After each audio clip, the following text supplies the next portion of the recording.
नमस्कार, जनता टीवी देख रहे हैं आप और मैं हूं आपके साथ रितेश कुमार गौतम। सीएम योगी आदित्यनाथ आज पीलीभीत पहुंचे, जहां उनका स्वागत हुआ।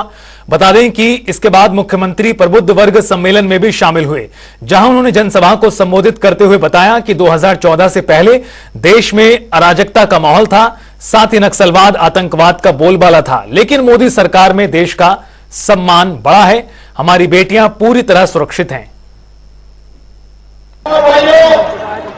हमने बदलते हुए भारत को देखा है। हमारी पीढ़ी इसके लिए अपने आप को सौभाग्यशाली मानती है, क्योंकि आपने 2014 के पहले के भारत को भी देखा है और 2014 के बाद के भारत को भी। 2014 के पहले का वह भारत जहां अविश्वास था, जहां पे अराजकता थी, जहां पर देश के बारे में कोई सोच नहीं थी, पूरे देश के अंदर आम जनमानस के मन में सरकार के प्रति भी, सत्ता के प्रति भी और राजनीतिज्ञों के प्रति भी विश्वास नहीं रह गया था। वह एक भारत था। स्वाभाविक रूप से जब अपने देश के लोग सम्मान नहीं दे रहे हैं, तो दुनिया के लोगों ने भी सम्मान देना बंद कर दिया था। एक वो भारत था जहां पर अन्नदाता किसान आत्महत्या कर रहा था, युवा पलायन कर रहा था, कहीं उग्रवाद था, कहीं नक्सलवाद था, आपस में जातीय वैमनस्यता की खाई इतनी चौड़ी थी कि कोई व्यक्ति अपने आप को सुरक्षित नहीं महसूस करता था। और उत्तर प्रदेश के बारे में तो कहना ही क्या है, यहां दंगा होता था। कभी सहारनपुर में सिख विरोधी दंगे हुए थे, कभी मुजफ्फरनगर में, कभी बरेली में, कभी बहेड़ी में, कभी मुरादाबाद में, कभी लखनऊ में। कोई कस्बा, कोई नगर, कोई जनपद नहीं बचा था जहां दंगे और कर्फ्यू की कहर लोगों ने न सहन। यह उत्तर प्रदेश की पहचान थी। उधर लोकसभा चुनाव को लेकर रामपुर में बीजेपी के पन्ना प्रमुख सम्मेलन का आयोजन किया गया, जहां उप मुख्यमंत्री ब्रजेश पाठक शामिल हुए। इस दौरान डिप्टी सीएम ने जहां बूथ अध्यक्ष और पन्ना प्रमुखों को जीत का मंत्र दिया, तो साथ ही साथ विपक्ष पर भी निशाना साधा। खाने में कामयाबी हासिल की है। रामपुर का नाम आज आतंक के लिए, रामपुर का नाम आज डेवलपमेंट के लिए जाना जाता है। और घनश्याम लोधी जी ने रामपुर में इतना अधिक डेवलपमेंट करा, विकास कार्य कराया है। हमारे माननीय मंत्री औलख जी ने विकास कार्य कराए हैं। इस सब लोगों का मानना है जाति धर्म समुदाय से ऊपर उठकर वोट रामपुर लोकसभा में भारतीय जनता पार्टी के प्रत्याशी आदरणीय घनश्याम लोधी जी को मिलेगा और प्रचंड बहुमत से पुनः वो लोकसभा चुनाव को लेकर बीजेपी पूरी तरह से कमर कसकर मैदान में कूद चुकी है और इस कड़ी में लोकसभा चुनाव के मद्देनजर बाराबंकी में बीजेपी के चुनावी कार्यालय का उद्घाटन हुआ।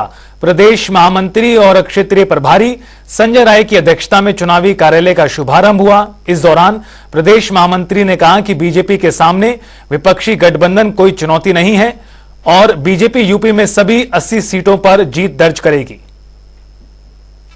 उत्तर प्रदेश में लगातार जो है अखिलेश जी प्रत्याशी घोषित करते हैं, बाद में उनको बदलना पड़ता है। कांग्रेस के लोग अमेठी और रायबरेली जैसी सीट पर आज तक प्रत्याशी घोषित नहीं कर पा रहे हैं। कर्नाटक के अंदर भी जो इनका गठबंधन है, इंडी गठबंधन है, घमंडिया गठबंधन है, उसमें भी कुछ सीट तय नहीं हो पा रही है। देखने में ये आ रहा है कि यह एक बेमेल गठबंधन है।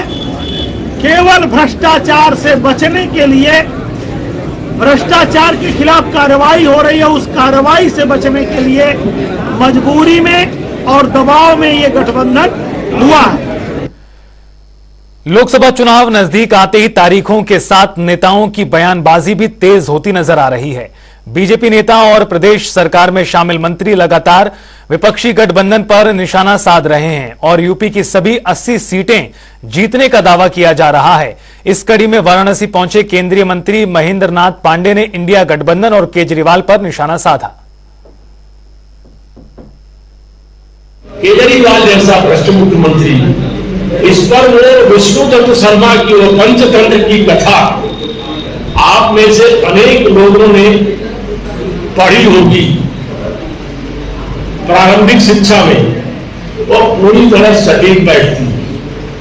वो कथा है नीलम श्रृंगार। गलती से एक श्रृंगार शहर में घुस गया और रंगरेज के नीली की कड़ाई में वो गिर पड़ा और वो नीला होकर निकला, जंगल में गया तो जंगल में लोगों ने उसको अपना राजा मान लिया। थोड़े दिन वो राजा रहा और जब बरसात हुई, उसका नीला रंग धुला तो उसकी कलई खुल गई। आज आकंठ भ्रष्टाचार में, शराब घोटाले, आबकारी नीति बनाने में न्यायालय में भी कोई सुनवाई नहीं हो रही है। जब ईडी के भ्रष्टाचार नियंत्रण की कड़ी बरसात हुई, केजरीवाल, अरविंद केजरीवाल जैसा नीला श्रृंगार की कलई खुल गई। बेसिक शिक्षा मंत्री संदीप सिंह ने विपक्षी गठबंधन को आड़े हाथ लिया। संदीप सिंह ने कहा कि आज भ्रष्टाचार और भ्रष्टाचारियों पर कार्रवाई से विपक्ष पूरी तरह बौखला गया है। उन्होंने कहा कि इंडिया गठबंधन के नेता लगातार बीजेपी के खिलाफ माहौल बनाने की कोशिश कर रहे हैं, लेकिन देश की जनता को प्रधानमंत्री मोदी और बीजेपी पर पूरा भरोसा है। देखिए, उनको जमानत दी है कोर्ट ने। कोर्ट का जो पूरी प्रक्रिया है, कोर्ट अपना निर्णय लेती है। उनके सभी लोगों ने जो भी पक्ष रखा होगा उसके अनुसार कोर्ट ने अपना निर्णय लिया है। लेकिन आम आदमी पार्टी के कई नेता इसी शराब कांड के चलते हुए आज भी जेल के अंदर हैं और उन पर जो भी सजा दी गई है उस पर वो कार्रवाई चल रही है। मुझे लगता है कि इसमें ये सारी चीजें सामने साफ हैं कि कोर्ट जो भी निर्णय ले रही है और इस पूरे प्रकरण को लेकर के जो भी सारी चीजें गतिविधियां चल रही हैं वो पूरी तरह से हर एक जो व्यवस्था बनाई गई है व्यवस्था के अंतर्गत चल रही है और किसी भी तरह का कोई इसमें दबाव नहीं है, किसी भी तरह का कोई भेदभाव नहीं है। हमारे जितने भी विपक्षी हैं वो इस तरह का आरोप लगा रहे हैं कि कोर्ट की जो कार्रवाई है, कोर्ट में हमारे द्वारा किसी भी तरह का हस्तक्षेप किया जा रहा है, इस तरह की जो भी बातें हैं मैं उनको सरासर पूरी तरह से खारिज करता हूं। लोकसभा चुनाव को लेकर सहारनपुर में बीजेपी के मंत्रियों और बड़े नेताओं का दौरा लगातार जारी है। इस कड़ी में जल शक्ति मंत्री स्वतंत्र देव सिंह सहारनपुर पहुंचे। उन्होंने विपक्षी गठबंधन को आड़े हाथ लिया तो अरविंद केजरीवाल पर निशाना साधा। स्वतंत्र देव सिंह ने कहा कि गठबंधन नहीं बल्कि ठगबंधन है। लेकिन आदरणीय मोदी जी ने जो सपना देखा है कोई भ्रष्टाचारी, भाई आपका कोर्ट नोटिस दे रहा है, ईडी नोटिस दे रही है, जिसमें भारतीय जनता पार्टी और जब से सरकार हमारे 10 साल से लोग गाली दे रहे हैं, तो ऐसा थोड़ा जो भ्रष्टाचार किया उनका पोल न खुले, वो पोल खुल रहा है। इसीलिए मैं आपके सामने जवाब पूछा उनसे कि कोई उनकी रैलियां और ये सब किसके लिए कर रहे हैं, किसके खिलाफ कर रहे हैं?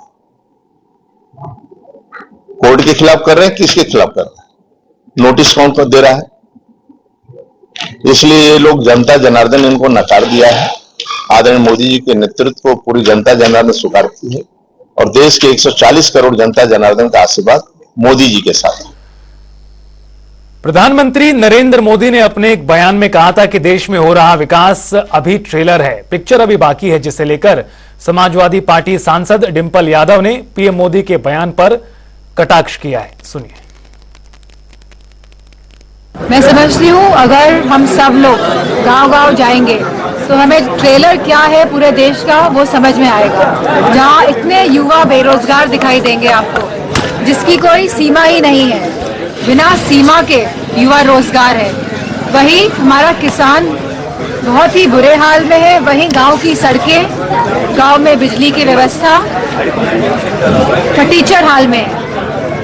तो मैं समझती हूँ कि ऐसी सरकार जो केवल मीडिया के माध्यम से, टीवी के माध्यम से, व्हाट्सएप के माध्यम से लोगों को बरगलाने का काम कर रही है। लेकिन मेरी विशेष अपील है लोगों से, आप सबके माध्यम से, कि आप अपना गांव देख लेना, अपने आसपास के 10 गांव देख लेना, किसी भी युवा को अगर रोजगार मिला हो, किसी भी किसान को खुशहाली मिली हो, किसी की भी आय दुगनी हो या महंगाई कम हो। जो दुगनी आय की बात करते थे, इतनी महंगाई बढ़ गई है कि आज उनकी आय आधी से भी कम रह गई है। बीजेपी सांसद और प्रत्याशी साक्षी महाराज ने इंडिया गठबंधन पर बड़ा हमला बोला। उन्होंने केजरीवाल पर निशाना साधते हुए कहा कि ये भ्रष्टाचार समाप्त करने आए थे, लेकिन पूरी पार्टी और पूरी सरकार भ्रष्टाचार में संलिप्त हो गई। इसके साथ ही उन्होंने कहा कि ऐसा गठबंधन है जहां कुछ बेल पर हैं, कुछ जेल में हैं। ऐसा इंडिया गठबंधन कुछ बेल में है, कुछ बेल पर है, कुछ जेल में है, कुछ जेल में जाने वाले हैं। ऐसे लोगों का इंडिया गठबंधन है। कैसे लोगों का? कुछ बेल पर है, कुछ जेल में है और कुछ जेल में जाने वाले हैं। और दोष दे रहे हैं सीबीआई को, वाईबी को, ईडी को। वो कहावत है ना, नाचन आवे रोहन तेरा। राजनीति करना नहीं आता और आप ईडी को दोष देंगे। मैं तो धन्यवाद करूंगा श्री केजरीवाल साहब का। जब रामलीला मैदान में उन्होंने भ्रष्टाचार के विरोध में पार्टी खड़े करने का संकल्प लिया था, घोषणा की थी, तो बड़ी ईमानदारी से कहा था। केजरीवाल के सब उद्धृत करता हूं कि इस कुर्सी में कुछ तो गड़बड़ है। केजरीवाल साहब ने कहा इस कुर्सी में कुछ तो गड़बड़ है। जो बैठता है वही भ्रष्टाचारी हो जाता है। लेकिन साथ केजरीवाल साहब भूल गए कि हम भ्रष्टाचार समाप्त करने के लिए आए थे, लेकिन पूरी पार्टी, पूरी सरकार भ्रष्टाचार में संलिप्त हो गई। तो वहीं बांदा जेल में बंद माफिया मुख्तार अंसारी की मौत के मामले में लगातार सवाल खड़े किए जा रहे हैं। मुख्तार के परिजनों से लेकर विपक्षी दलों के नेता भी सवाल उठा चुके हैं। तो वहीं परिजनों का आरोप है कि मुख्तार को जेल में लगातार स्लो पॉइजन दिया गया था। हालांकि पोस्टमार्टम रिपोर्ट में मौत का कारण हार्ट अटैक बताया गया है। इस बीच अब इस पूरे मामले में बाराबंकी की कोर्ट ने बांदा जेल के अधिकारी को तलब किया है। दरअसल मुख्तार के वकील रणधीर सिंह सुमन की ओर से कोर्ट में वाद दाखिल करने को लेकर अपील की गई है, जिस पर अदालत में सुनवाई हुई।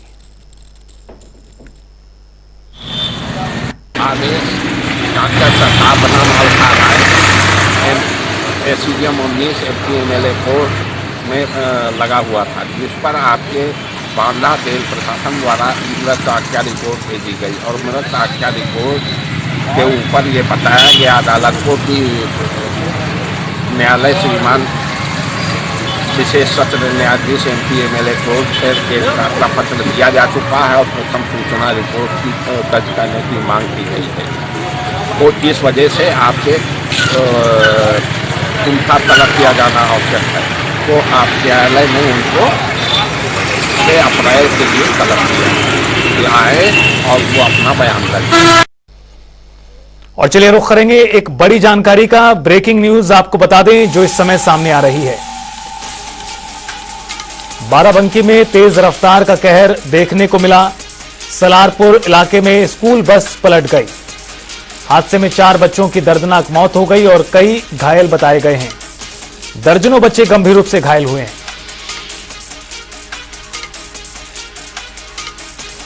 सभी घायलों को अस्पताल में भर्ती कराया गया है। बताया जा रहा है बस अनियंत्रित होकर पलटी है। पिकनिक से लौटते समय यह पूरा हादसा हुआ है।